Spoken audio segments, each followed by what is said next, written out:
now be detained if they advocate or promote terrorism offences in general.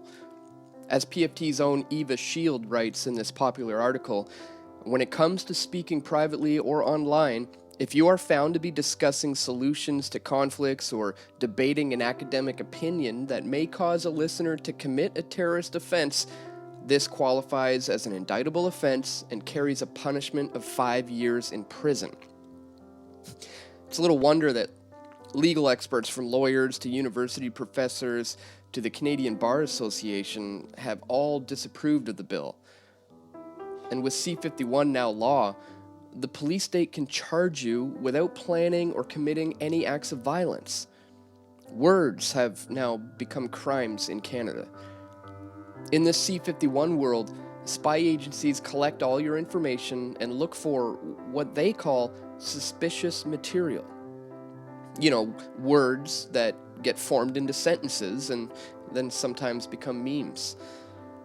Something that someone else could hear or see and be inspired to commit an unspecified terrorism offense. As you can probably tell, any deranged psychopath can misconstrue any number of my videos, or anyone's videos for that matter, and commit an act of violence. And under C-51, the content creator becomes the terrorist.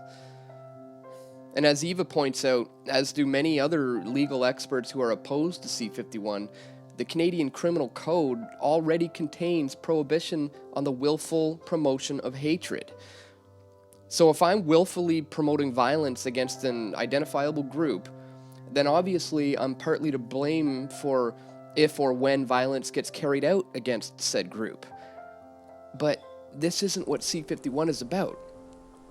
Under the new laws, our private communications are also under scrutiny, when under the Criminal Code this applied to public spaces only.